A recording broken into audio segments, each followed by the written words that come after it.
Many years ago. My kids. All right. Okay. I think I'm good.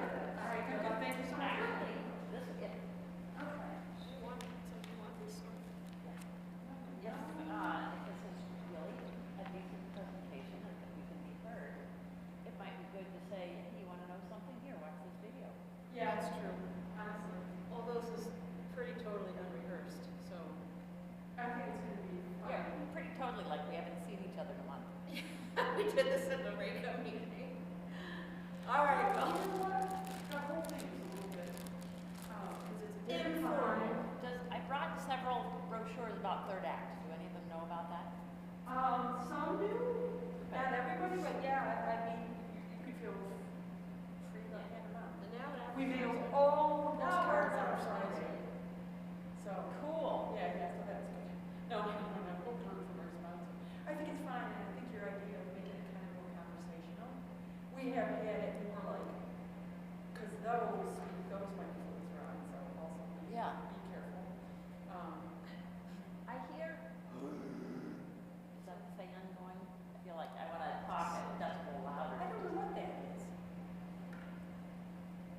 I don't think it's this. So, where is the... Oh, it's here. Where's the camera? Camera. Oh, it's back there, right? Yeah. Below the band of color. Oh, way over there. But it zooms in, so it's zoomed in basically on you guys and this. And then people can watch it, so it's going to be on the YouTube channel. Because a lot of people were saying, oh, I was trying to zoom it last semester and it was a nightmare. Because the sound was never right, blah, blah, blah. Because they have a speaker and then they have a laptop on a chair. And so this is the solution. So then they can get the link and it'll be up on our site forever. You know, I'll send you the link. Okay, so the services are recorded. Yeah. So people can watch it from home if they go to the YouTube link, but it also is going to stream it in everybody's bedroom, and then they can turn it on or off as they see fit, you know. So if you're interested but you don't feel like, you know, getting your pants on, you can watch. So, as a person who's often in shaming things. Okay. What else we got? Well, we should introduce ourselves. Yes. And then, you want the in-person attendees to introduce themselves as well, or should we hold that? We had people introduce themselves just so we knew where everybody's coming from. Here, we will not have nearly so much diversity. No. So we can, how about when we ask, number 2, share, what facts do you already know, what worries do you have? Yeah. I think at that point they could introduce themselves. Yeah, say your name and, yeah, okay. I think that's a good one too, because they should, I mean, we had a big display, we spent a lot of time last year on classes. So they should, some of them, not all of them, anyway. Some of the people don't live here, they don't live elsewhere. I can finish class, I want to say so paranoid. Nobody show up to a or something, so. You know, so far it hasn't happened, but I always feel it. Do you want to just ask what worries you have instead of what facts do you know? Facts could lead us into this very, very long discussion. I don't know. I think if we just go facts, that allows somebody else to do presenting that isn't us, for somebody who's brand new to this. Instead of Melissa spews out facts and Heidi spews out facts to say, Sarah spews a few facts, and if just to keep it concise, I have to be at my sort of feel like landlord of the other house that I'm helping fix up. I have to be the opposite side of the city at 3 o'clock, so I would like to be home by close to 2:30. So. Oh yeah, we're pretty, like, if you stopped at 2:15 up, it'd be fine. Okay. We're somewhere between 45 and an hour. Okay. Okay. Unless they have a lot of questions, but, you know, we can say you gotta go too. Yeah. You know, I'm happy to support that. Yeah. Yeah. Okay.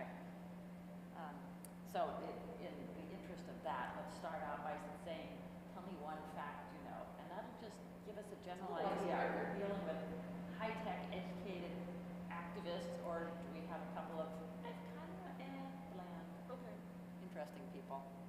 And then, I mean, we can point, if they say, well, I know that it's bad for our health, and,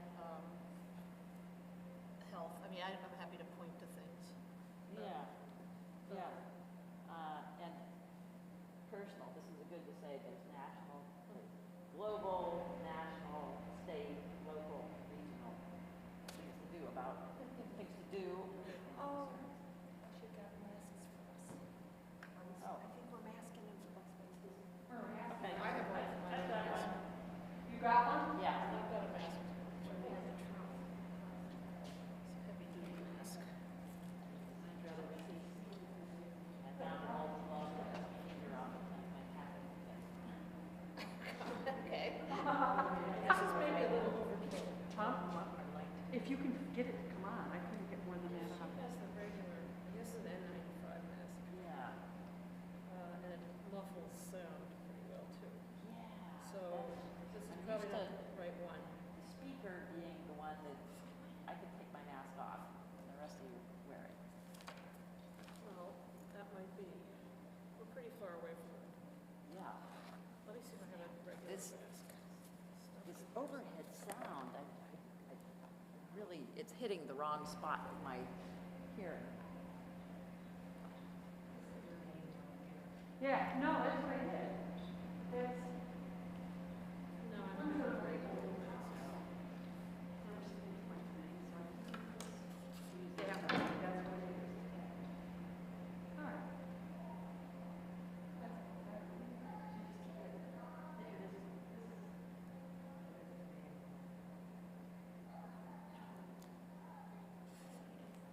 Over there, the radiator. Yes. Turn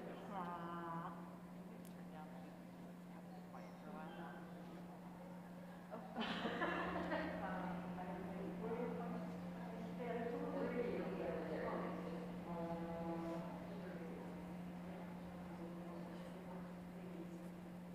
Yeah, I don't want to wear my N95 mask. It's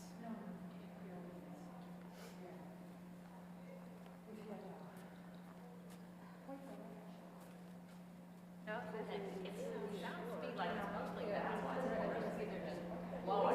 We have no access to it. I was in a Yeah, I didn't think so, Donna. I was in a train for hours. I'm not even allowed to touch the one in my office.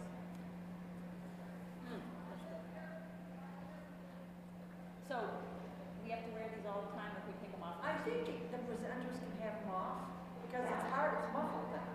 Yeah, So so while I'll you're doing the presentation, right. able to be heard. Right, exactly. Hello. You have an individual, yeah. Yeah. Okay. Here. I have to, sorry, I'm going to just sit at the edge because I have to leave at 1:30. Okay. Hey, Donna, hi. Hi, how are you? Good. I'll wear my mask up my neck. To demonstrate that it's important to wear. Do it like people in the grocery stores, like this. Yeah, that's completely useless mask. That's the way it's look. Yeah, uh-huh. It's recommended, not required. Yeah, so it's not It's important. been stupid, I wouldn't. And we're not recommended in the residential areas. Yeah, that's the question though, but there are residents here, there will be. As a public health nurse and a senior nurse, we have to go to the space. You're good. Okay, then. Yeah, believe the so. air is blowing. Yeah, yeah, I mean, We're not. no, it's, yeah. All right, what about the cafe? Because that was a controversy on Friday. I was doing my, sitting there with my postcard. Hello, Mrs. Hi. You're sitting kind of close to Did each other. many people send those postcards? We got them all done. I sent in 100 postcards. She kind of, You were part of that. Right. She was the hub of that. And so we did 25 here, and we got them all done. She was the hub. Yeah, but when I got my info from, they said that 500 email comments. I'll share this right away. Yeah,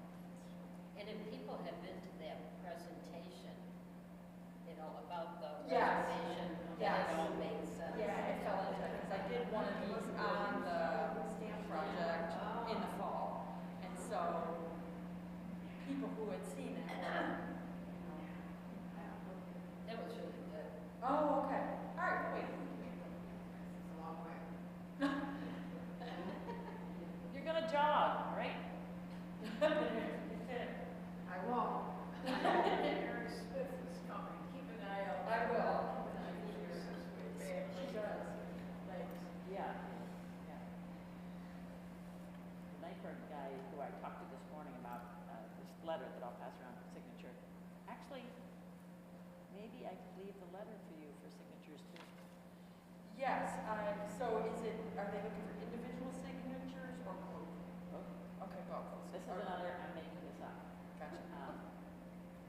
So, I have, you can add more. I have a letter that I wrote out that doesn't say anything about a bottle bill yet, but this is what I'm going to give the assembly member people. And then I will, whoever writes their name here, I'll add it as a Google document. But I didn't want to bring around technology and have you type your names and saying, what are you doing with my names? So, Yeah, no, sign it here and I'll type them in. And then you can make more of this. Sure, It sure. says, please pass the bottle bill and the plaster reduction bill. We'll find out more about those momentarily. Yeah.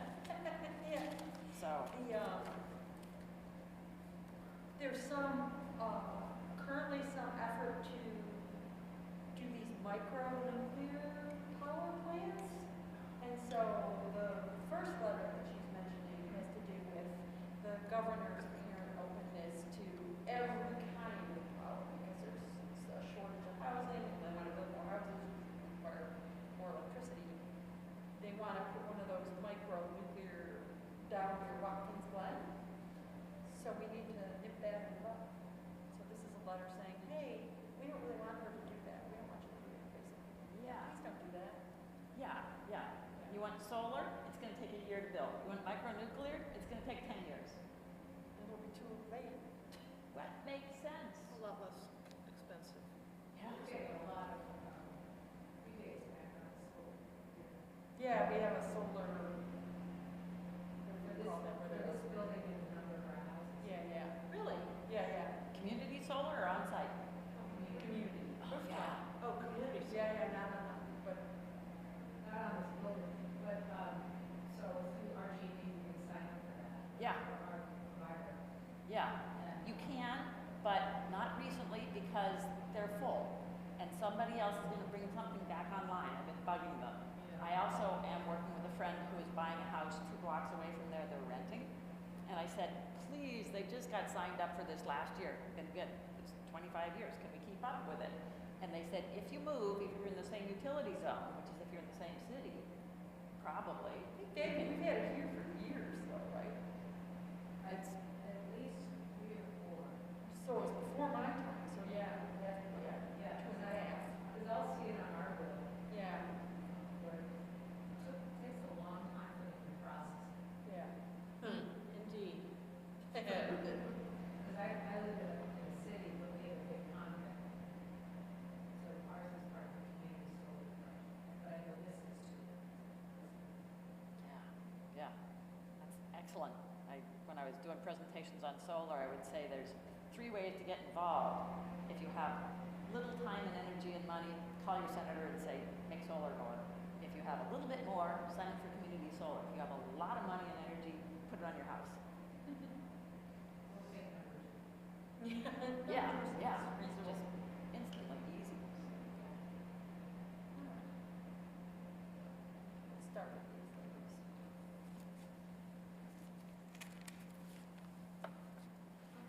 Oh, smart. All right. Look, she's looking about. And one more. One more. Bartolino. This one. You're fine. Actually, these are also.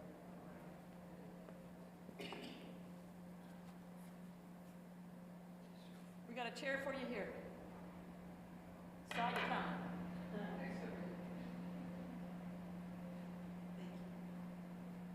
Sorry, I'm late. It's all right. Okay.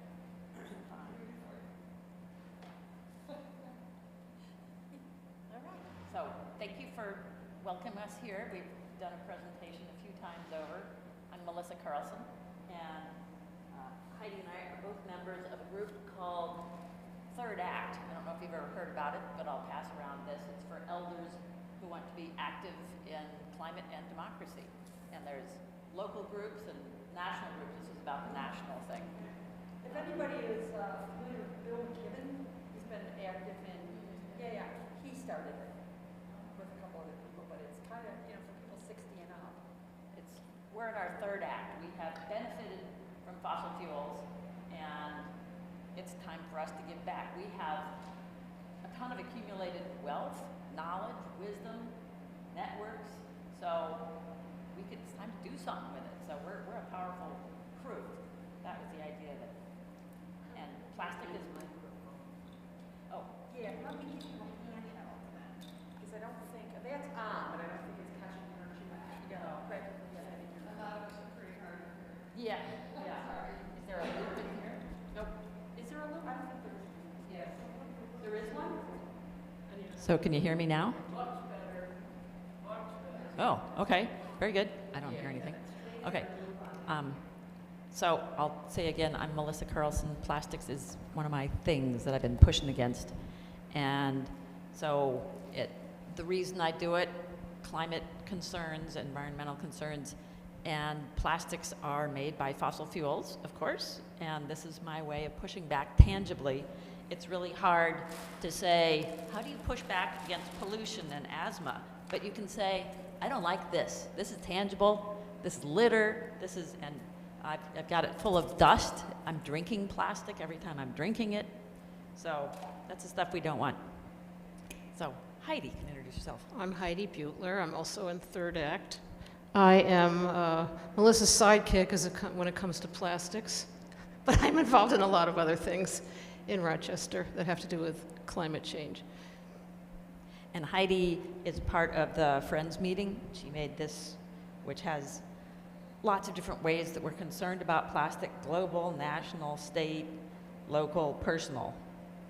So you probably all know each other, but I thought as a way of introduction, go around and tell us something you know about plastics and why it's bad.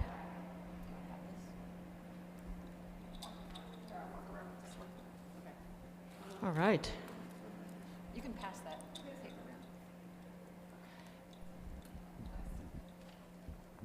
around. Anything. It doesn't have to be There's profound. too much of it. Okay, that's It's engulfing the whole world.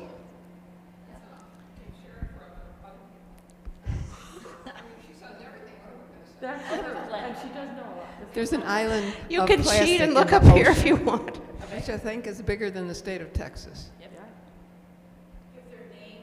Oh, their names. Barb. Okay. Barbara. Alicia. And I just think of all the centuries and centuries and centuries that people lived without plastic. I mean, it's a relatively new thing. So we could do it again. I'm Donna, and it infiltrates every element of our life, and I don't know how we're going to get rid of it. I remember going to Latin America for the first time in this early 80s, and we didn't have it here like there. So developed nations where more intensive poverty seemed to take on the plastic sooner because it was access to material goods.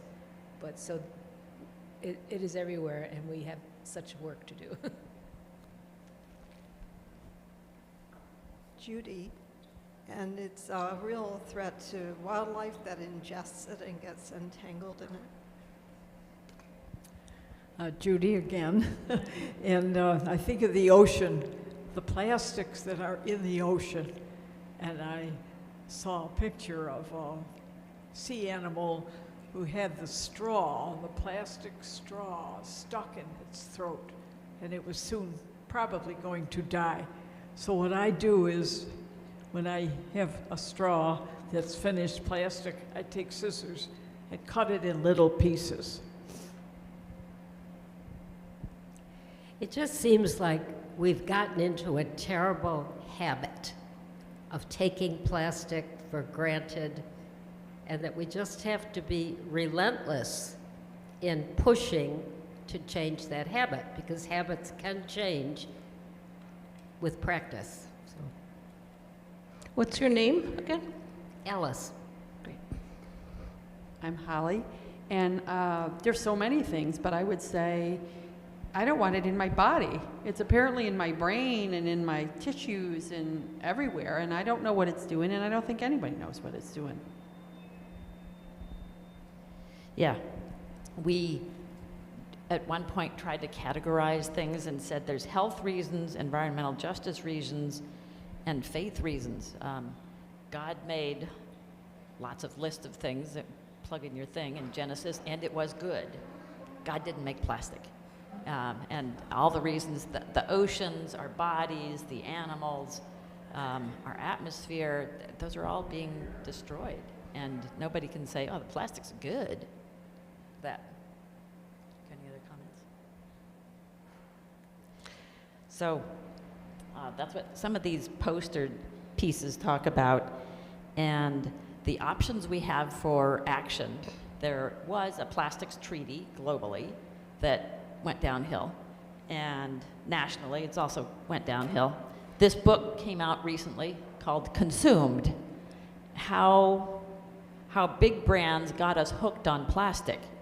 And it's a way too detailed history of what was done in the mid-1980s. Most people knew that plastics was a scourge on the earth, and it was awful. And there was just general public sentiment, we don't like this. Plastics was developed in the 50s and after World War I and World War II, and then it started to gain more traction, and then it got more and more, and then everyday people started saying, we don't like this. And so the plastics industry developed the $1 Million Boys Club. Dow, DuPont, Unilever, all got together, each threw in $1 million and said, what can we do about advertising? And they came up with, plastics is what makes your life safe. And we need it for all the medical inventions. And it's clean and healthy. And public opinion went from 70% hate it to most of us think, oh good, we like it. And that was, then the plastics industry could rest for a while and keep on developing more and more. They did try to recycle some things. McDonald's had clamshells that kept their hamburgers hot, the polystyrene clamshells, and they put them in trucks and trucked them around and realized it's like trucking around a load of popcorn. That it's not worth it, and then it gets to the end place and it's covered with ketchup and you can't recycle it. So there were some efforts to try and gain public favor. That's going on now and saying, it's bioplastic. I'm sure you've heard of that. Okay, that means it's made out of things that aren't fossil fuel. So, ethanol for the gasoline comes from corn. So does a lot of plastics. It comes from corn products. And that's because somebody decided long ago, government, let's subsidize corn and grow extra corn. And then, oh crud, what are we going to do with all this extra corn? Turn it into high fructose corn syrup. So more corn got grown. Now we got too much corn. What can we do with it? We can turn it into plastics and call it bioplastics. There are 16,000 chemicals in plastics. And do you know those little triangle of arrows? What do those mean?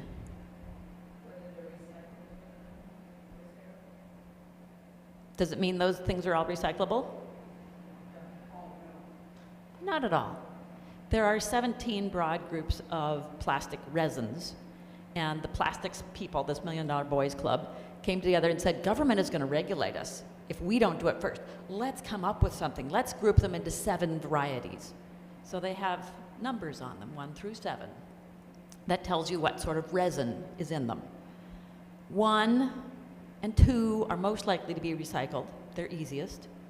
But remember, everything has 16,000 chemicals in it. There's no way you can take a blue squishy thing and add it to a clear rigid thing and add that to a plastic bag and expect that they're all going to be recycled.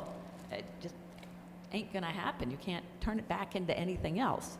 So that's what those numbers mean. And they realize that most consumers say, those triangle arrows, that means it's recycled. I can buy plastic, it's recycled. It probably isn't. Out of all the plastic that's ever been manufactured, I don't know the numbers of tons, 95% of it's still out there. It will break down, even bioplastics. In order to make it plastic, there are pieces of eating utensils that are made out of potato starch, but this is packed in a plastic bag to keep it clean and safe. And you bury it in a landfill. A landfill is a mummifier. You can dig up old newspapers, old corn cobs, and they're all still intact, even 40, 50 years old. So you're going to go mummify your trash. It doesn't matter if it's biodegradable. If there's no place where you can go put it in a compost facility, and whatever was added to the corn to make it plastic is still a plastic additive. So it's not a healthy thing to say, oh, it's biodegradable.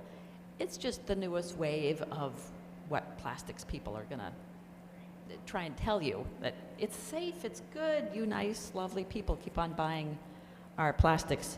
And early on, I think it was maybe in the 1950s, one of the leaders said, the future of plastics is the garbage can. We have to consume. We have to keep on more and more and more. And it's really hard when I go buy something. I bought a thing of epoxy. It came in molded plastic. It's already a plastic container. It doesn't need to be there. We all remember it didn't used to be like this. Got any more blurbs to say while I rattle on? Well, I wanted to talk about, I mean, you were talking a little bit about how this, how the plastics problem has to do with faith communities. There's a huge environmental justice issue with plastics production. Plastics are made out of fossil fuels, and there are two main places in the U.S. where plastic is created from fossil fuels, and one of them is in the Gulf, Louisiana, Mississippi, right there, and the Mississippi River comes out. There are many, many fossil fuel plants where plastics are created. Another place is the Ohio River Valley, in Appalachia, basically. Now, these are both communities full of poor people, and they are breathing whatever is emitted by these plastic and fossil fuel plants.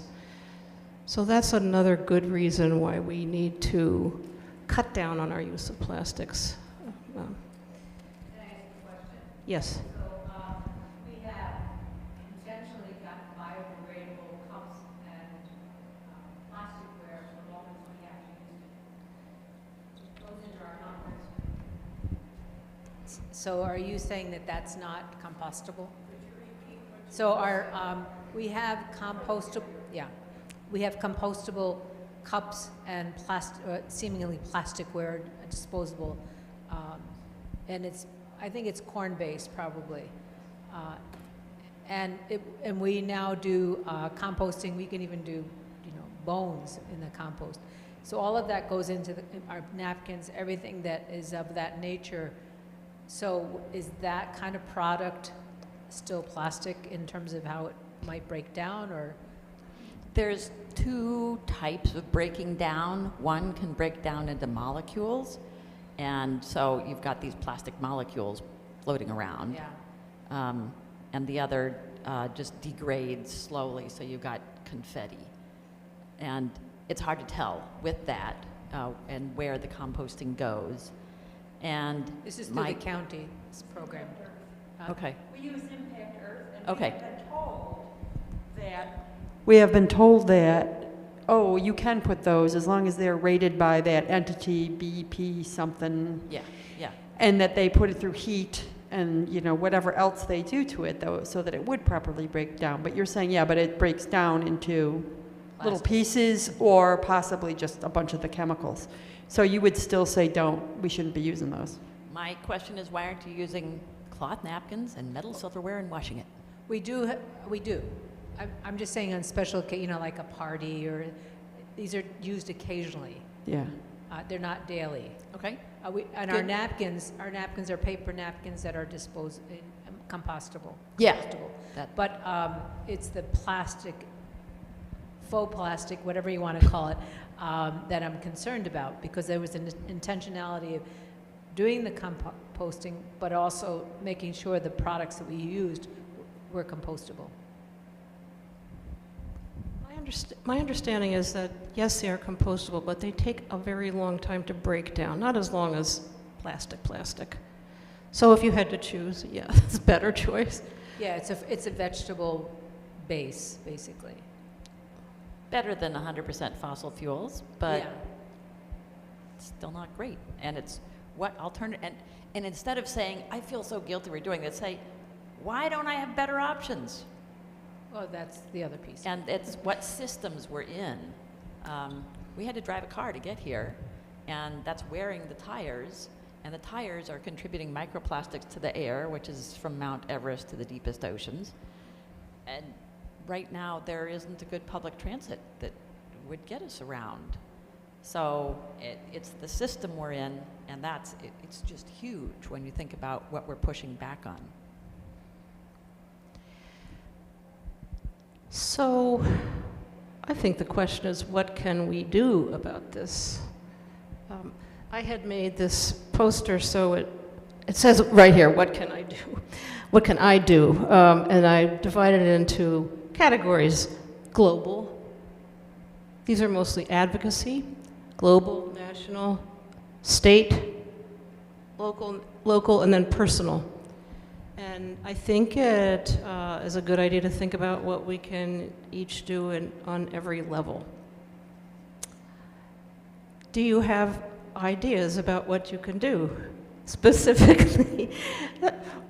I don't think we need to make everybody answer this, but anyone who would like to.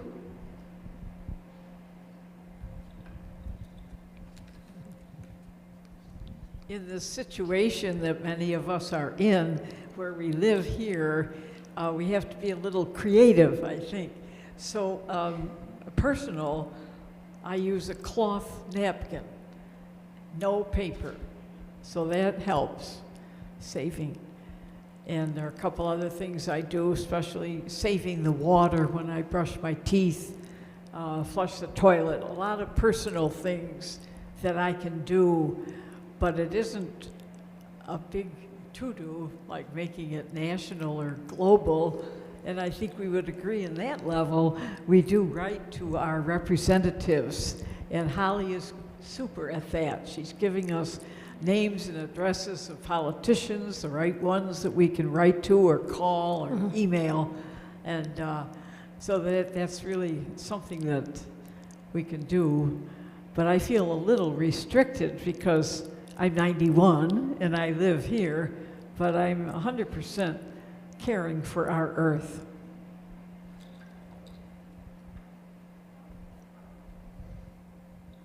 I live in the city, and I live in a large convent with 3 sisters and 4 young adults, and I've lived with over 1,000 kids. 12 years ago, we had a group of kids for a week. One of them contacted me last year and said, can I come visit? She's from California. I'm going to be in the East Coast. So she brings a friend, and she says, okay, there's where the composting is.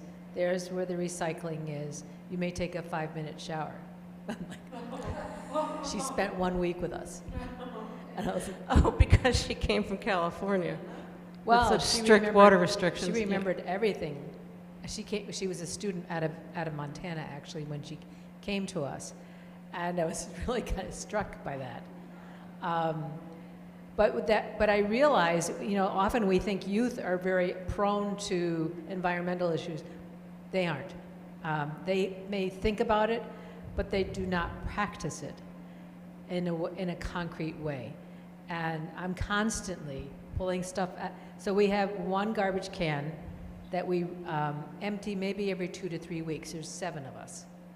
I have another can for wet things, smelly, next to food stuff, and then all the recycling. But I'm constantly pulling stuff out of the garbage, saying this is recyclable, this is a plastic that I bring back to the grocery store, wash out the bag.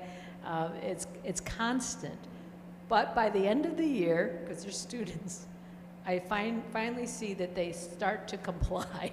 But it takes a long time. When we talk about our changes, I'm always stunned that youth are not more engaged, because we hear about that in classrooms and little kids and stuff, but it's still pretty amazing how much you have to model. So education is really important. Oh my God, modeling. And overall. modeling, right.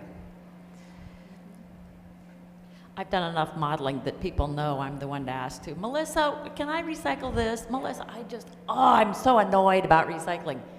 And for anybody who gets really annoyed about recycling, actually I did a presentation at St. John Fisher Elder, and I put a stole around myself. I said, bless you for trying, but you can't do this.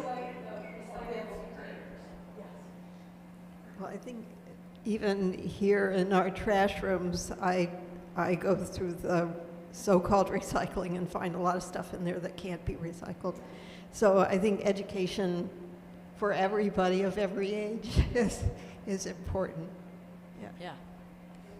We use recyclable or compostable garbage bags too. Which are So what? So what? So what? So I shouldn't spend the extra money. If you could do without a garbage bag at all, that'd be best. It's hard to accept. Okay, well, in your compost bin too. In compost, you might want to do something. I don't. I have a metal can sitting on my sink, and I dump it in the compost. All those, that's the advertising. You need a plastic bag, and now the municipality, in some places it said it needs to be bagged. And we're fighting in a system. Yeah. But if it's going in the garbage, the only thing a compostable bag is doing is the fossil fuels made around through the corn field before it came and turned into corn to turn into your bag.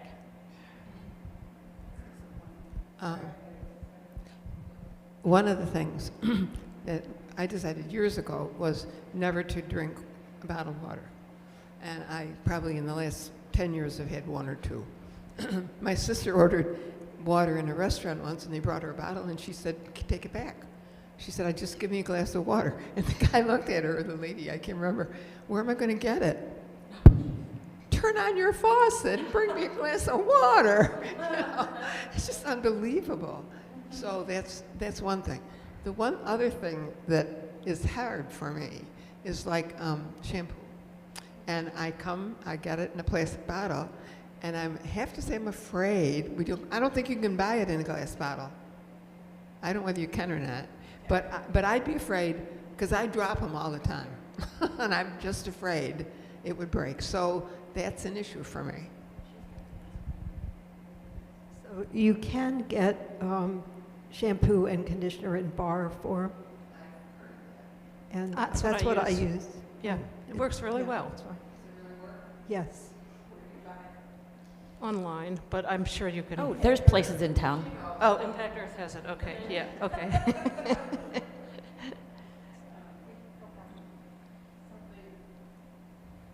That's a case where plastic is helpful. I don't want to drop a glass jar in my bathtub. I don't want to drop a glass jar in my bathtub. So yes, plastic can be helpful, but a bar soap is the next non-plastic thing. It works. It works. I do that, and then I have a refillable bottle of vinegar that I pour over my head to get all the soap stuff out. So it's routine. Like Donna was saying, it's habit, and that's why I've done it enough. When she's saying role model, I've got a reputation, and people watch me pick things out of the garbage or put it into things. So. Vinegar will rinse off soap. So if I just put bar soap on my hair, it looks like my comb is going through Play-Doh. I don't know what my body chemistry is. Other people love bar soap. There are varieties of bar soap. You just got to try a few of them. So I would rather do that and use vinegar. Anyway, yes, next. Yeah, I was just going to, my thoughts are all over. But I was thinking of our house here. All right, you were budgeting, somebody was budgeting get Donna, of in her home, she's always picking out things that should it not be in the recyclable. All right, I do the same thing here. Yes, we may have had education at one point, or maybe twice or 3 times, I don't know, but it's got to continue. We have to continually educate. People forget. Or they say, what difference does it make? Is it really helping anything? Nobody can convince you that it's helping. You know, that's what an attitude. But one thing also about the water bottles that you picked up, the little water bottle, I don't know how we'll ever get rid of those unless we get rid of every marathon in this country. We won't. And if people are sick, and if we have COVID, or if we have influenza, what do? You go to plastic, or people go to plastic. How could we convince them that there's got to be another way and not to go that way? I don't know. Anybody got a thought? Well, you want to figure out an alternative, correct? There weren't always plastic water bottles. And there were sports teams long ago. I know we did it. I just wanted to mention, your garbage and recycling is picked up by the city of Rochester, or who deals with your garbage and recycling here? I think we're Pittsburgh, but I think we're waste. Management? Do we have impact earth or waste For compost, for food scraps? Yeah, for food scraps. And we are Pittsburgh here. Waste Manage is the same as Rochester. Okay. So they pick up your recycling bins too? Yeah. Yeah, so that'd be the same thing as the Okay, garbage. so they're governed by Monroe County rules. All right, so you're aware of Eco Park. Have you ever been to Eco Park? It's a great facility. But also, things do change as far as recycling. And recently, there was a interesting change that we can now recycle the clear or white plastic cups that, for instance, we get at fast food joints and fill with soda. Hopefully we don't do that, but we do this instead. But they can now be recycled. So Monroe County, of course, has a website that is updated. They also make these little cards, which this is probably out of date, but there are many opportunities. We've had them here a couple times too, in trainings. Excellent. I do have a question. So, plastic recycling being more or less a farce, most of it doesn't break down, and if it breaks down at all, it breaks into, so, you might be able to use it once more, you take the plastic bottle and make a weaker plastic bottle, and then it goes back to, there's no way to get rid of it. I wonder, as an ethical, spiritual matter, and this is just a question to put out there for everybody, are we better off just putting it in the trash, because then it doesn't get sold to Indonesia, at least it gets buried here, and so we take, we keep our own crap here, if I may, excuse me, but, so because I have mixed feelings about even worrying about what plastic to put in recycling, because I feel like so much of it most likely gets sold abroad, and then you see those pictures of, the Philippines and Indonesia where they're just awash in it because they were selling it, they were buying it or selling it, whatever it was. So I wonder what we think about that. Better off just in the landfill here, or better off in Indonesia? I have a specific little project. There were 2 places I was collecting orange pill bottles, because those do not go in the recycling bin because they're contaminated with whatever drugs. And they were incinerated, which of course is pollution in the air in black and brown communities.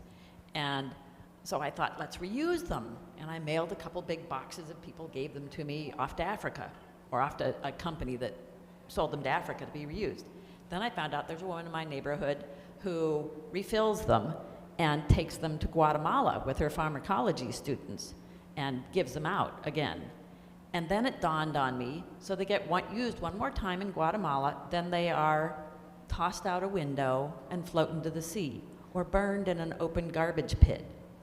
And so I just said, I'm not taking your orange bottles, put them in the trash. I don't want them incinerated. I don't want them floating out to sea in some foreign country. Just put them in the trash.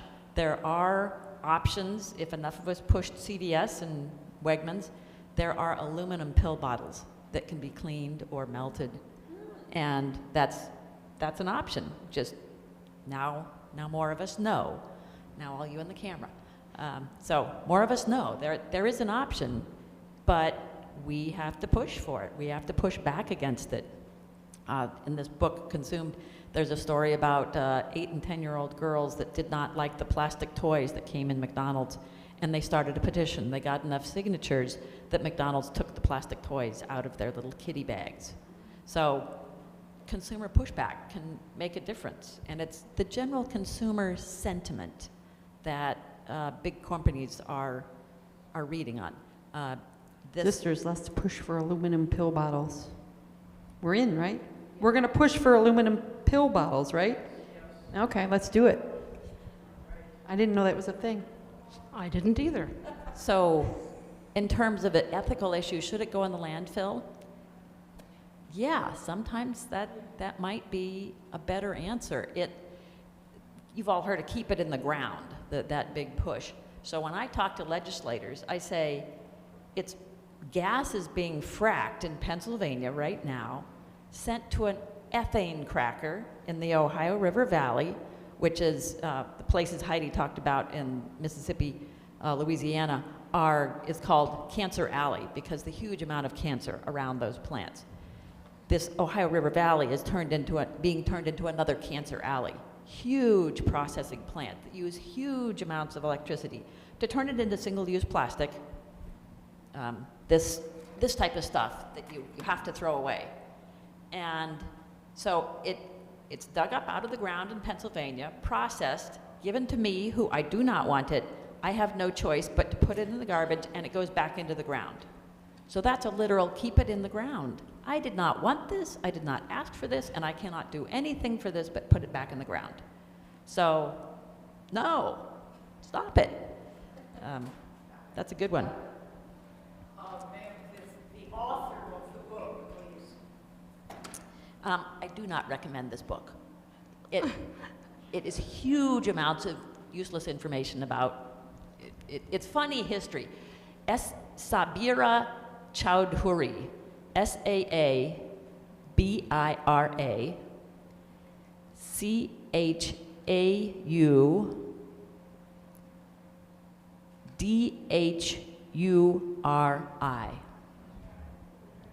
Look her up on the web. You can hear several talks. She talks about an hour, would give a good summary of this. This just tells the history of everybody who talked to everybody. And yeah, okay, I would condense it a lot more.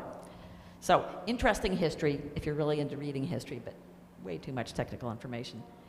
And it's the mindset, I think, is what she's trying to say. In the end, she said, what can I do? What can we all do? And even the companies, the Dow, the plastics, the big plastic companies, they have promised their investors profit. That is their prime goal, is to deliver profit. Oh, by the way, they make plastic. Oh, by the way, you have to buy the plastic in order for them to make the money to deliver profit to the investors.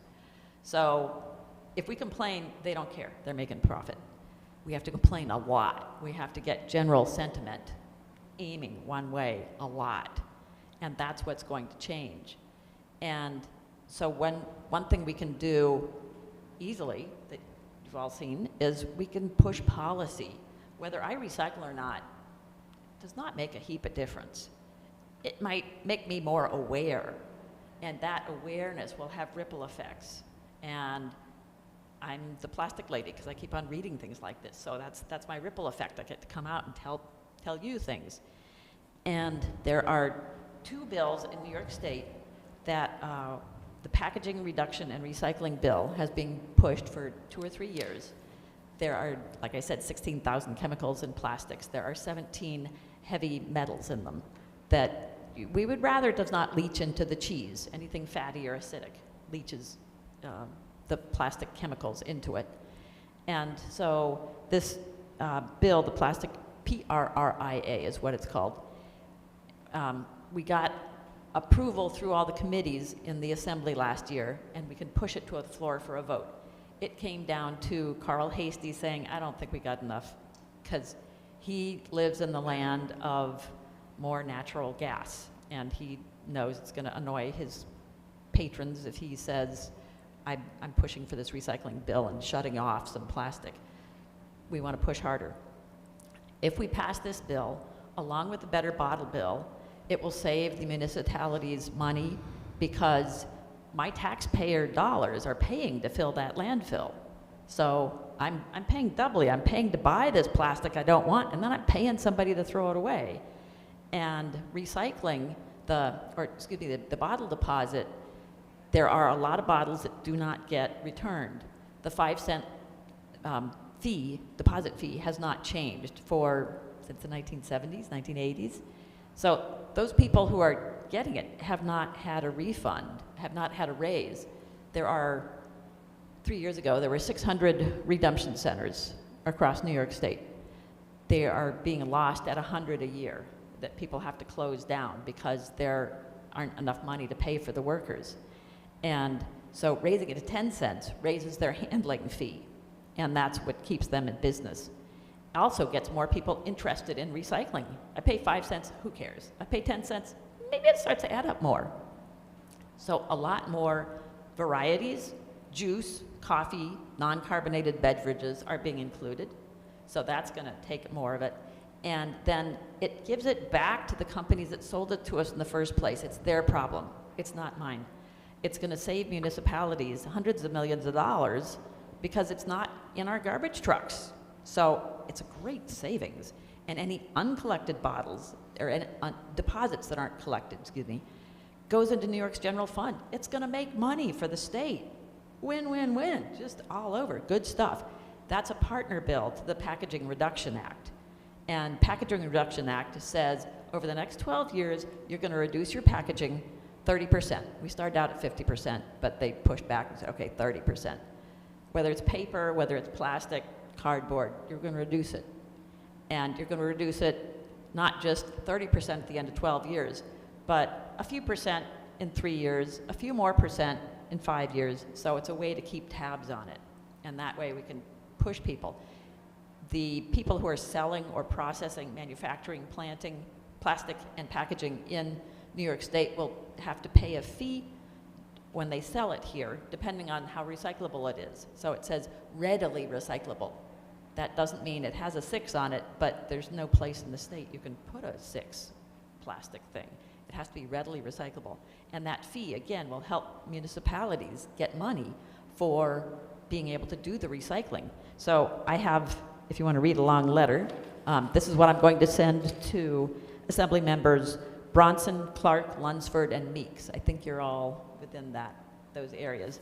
So if you sign your name on this as it goes around, and a zip code, just so they know who we are, actually print your name carefully. I will type it into my thing and make a letter for it and send that in. And that the policy impact is our greatest impact. One thing Bill McKibben said, if you do one thing, join a group. That individually, I can recycle my own little thing, but join a group. We all can have a good impact. I have one last little show and tell, just for fun. Have you heard of nurdles? Nurdles. When plastics are manufactured, they're chopped up and melted and turned into these little things. There is like the great bird count, there's the great nurdle count. You're supposed to go spend 10 minutes walking along a beach. So I splurged. I spent 20 minutes crawling along Lake Ontario, and I thought, I'm not going to find any. I did. So these are, and this was in 30 feet of Lake Ontario shoreline. If you think this is the whole perimeter, and this was one day, this is the things that spill out of shipping containers as plastic is recycled somewhere, then it's shipped somewhere else. And of course, it might be food. Other animals are going to eat it. It adds to what's in their gut. It's going to break down the microplastics. Lake Ontario shore, Durand Eastman Beach. We've done Adopt a Beach a couple times. Yeah. Yeah, you gotta get, this is what she did. We did not do that. But we did pick up 6 pounds when we were there October. We went on St. Francis Day and we picked up 6 pounds of stuff, and almost all of it was plastic. Your eyes get used to it. Yeah. It floats. So it's on top. It's when I forget what they call it, the line of seaweed that floats up there. The University of Rochester and RIT are both, well, more RIT is studying how plastics get into our water supply. It turns out what they've done is try to figure out how the plastic gets into Lake Ontario. It goes down the storm drains. It's plastic garbage on our streets, goes down the storm drains, gets into the Genesee River, gets into Lake Ontario. So it is very worthwhile, if you want to do something, to go along the streets and pick up plastic and put it in the garbage at least, so that it doesn't get into the water of Lake Ontario. Some huge percentage of the stuff that's in Lake Ontario is plastic, like 80% of, because according to that Alliance for the Great Lakes, it's a huge amount.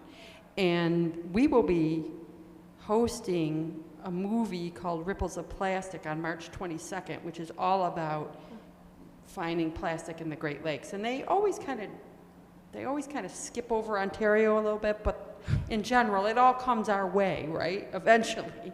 So just March 22nd, keep it in mind. I just want to say to Heidi's point about environmental justice, you know, I live in the city, and those bottle guys work hard, really hard. I mean, they're out at 4 in the morning with their shopping cart and carrying, you know, huge trash bags of returnables. I just feel like we're taking advantage. We need to give them a raise. So from that point of view, I think it's really important too. Indeed.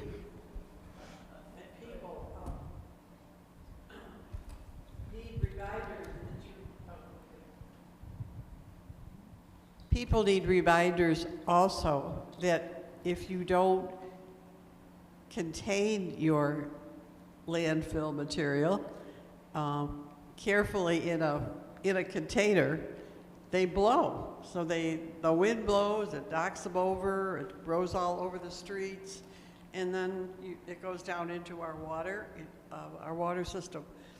And that happens all the time. I mean, it's things that fly all over everybody's yard because people don't anchor things the way they should. I don't know what we do about that. It's an observation, I guess. The last time we cleaned up the beach, October, we spent all that 2 hours out picking up these little pieces of plastic off the beach. So we went to get in the car. It was in the parking lot with Abbott's. That's where the car was parked. 2 or 3 plastic bottles thrown out of car windows. So it's more than the beach, it's the whole city. I'm not picking it up here. So that's why it's systemic. It's, yeah. Which is why we answer it with a system, the policy. I have friends who live in the inner city and they don't have a recycling bin. They don't have a compost bin. It's a mom and 5 kids, and they have not been educated that there's the kids know, yeah, there's recycling, but it's not out in their driveway like it is in mine. I don't know what the city's difference is. It's like those people and those people aren't recycling. So There's so much you cannot put, like this recycling, the plastic stuff. I almost wonder, what do you even put in there anymore? Because most of our recycling, it's all little plastics, bottles, and, you know, Paper is still huge. Well, paper, yeah, we have Glass. paper in the blue box. Metal. But then we have another thing where it just goes plastic stuff. But that, no good. You said clear plastic cups or something, maybe? This is the latest thing. Before we were unable to recycle that clear and white plastic cup material, but Waste Management apparently bought a new optic sorter, which allows them to do that. Whenever somebody recycles the waste collection, when they say they will recycle it, that means they've got somebody else to sell it to. So buying recycled things, and often it's plastic lumber, like Trex, or the plastic benches out in the parks. And of course, with abrasion, rubbing, you're releasing more microplastics. So it's not great. Is it a good temporary thing, though? Because since we have it all, why not make Trex out of it? We gotta stop doing it. But there's how many millions of tons in the meantime? Yeah, Trex might be a good temporary solution. Yeah. Plastic wood, but it's going to get thrown away. In a way, it's a compactor. Also, going through the plastics recycling process, you're losing some plastic. You're eating up a lot of energy to make that thing. So, in a way, it's up to individual morals. Do I recycle or just do I mummify it in my landfill? It's a gray area. So we were talking about the plastic wood. So if you take that stuff and you buy Trex and you make your deck out of it, that's not a, oh, I'm so great thing. It's more like a, well, what else are we going to do with it? Do you leave it in the landfill to mummify? Do you ship it to Indonesia? Or do you make plastic wood out of it during this time when there's hundreds of millions of tons of it laying around? So that's just, I feel like Trex is at least something useful to do with it in the short term. But I don't think there's a clear answer on that. And again, it's very small because you're taking a very minimum amount of the stuff and then you're recycling that minimally. Yeah. Oh yeah, it's not an answer. It's just not arrows going around. I say it's one loop. Done.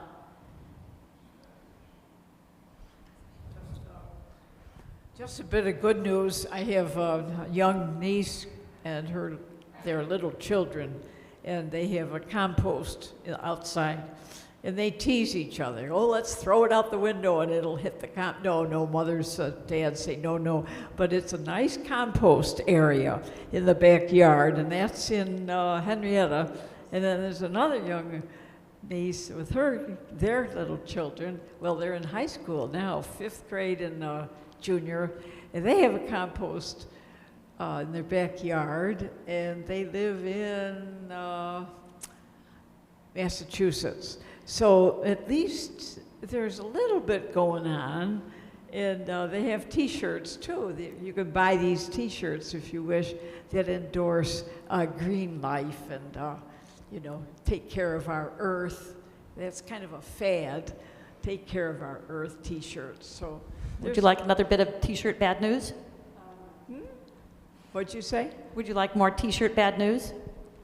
Oh, that's okay. I'm sure there's the negative We're side. all wearing polyester. When you rub it against your body, you're releasing nanoplastics. Polyester, nylon, rayon, the little stuff that's on the top of your pill bottles that looks like a cotton ball. That's plastic. Every time you wash it, you're sending microplastics out. lots of tea bags. Tea bags is upsetting. Yeah, do not use plastic tea bags. Do not. Well, The- some The little pyramid, the cutesy pyramid ones. ones are plastic. Yeah.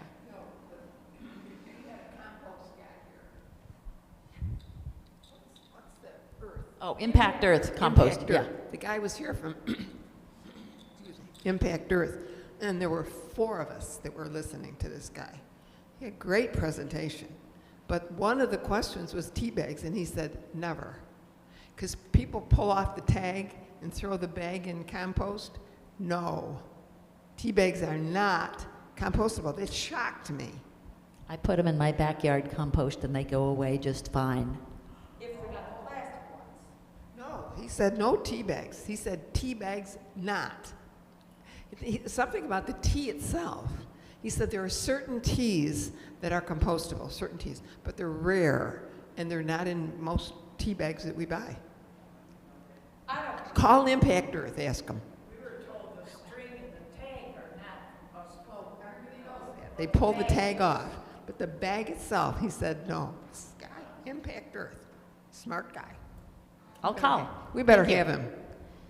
I think we got to wrap up. Yes, So if you got any final questions, thank you very much for signing your thing, Gung Ho Policy. Can I just point out, if you not already know about two organizations, you can look at Beyond Plastics. That's one, and there's another one called Plastic Pollution Coalition. Thank you. There's tons of information, and I think they talk about tea bags on there, so you can see what they have to say. What was the second one? Plastic Pollution Coalition. Plastic Pollution Coalition.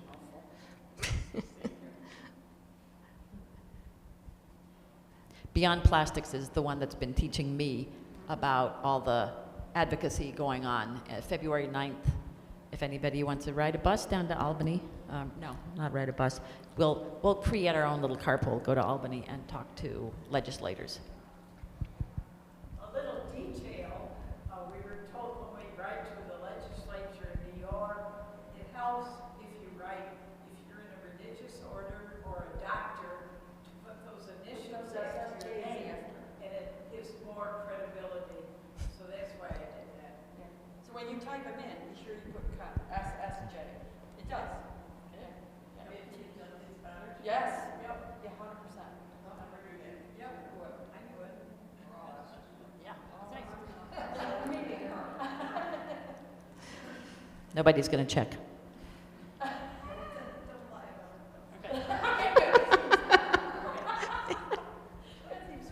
Well, thank you so much. Thank you. You're welcome. Thank you for adding to our knowledge as well. Lots of great questions. I never, like, we didn't see, you would have to really get, It took me a couple minutes of starting to look, and then it's like, once you see them everywhere. Yeah. It's so,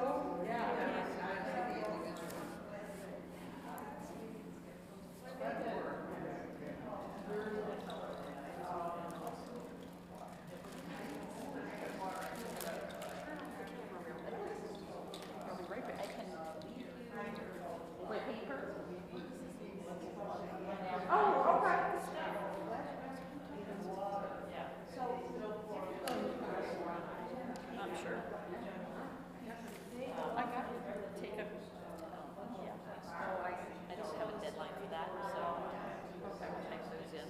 Okay. And I'm going to modify the letter. Sometime this week. Okay, I got you. Well, maybe I'll sit out and do another Yeah. signing. All right, I'm going to go turn off the camera. Oh,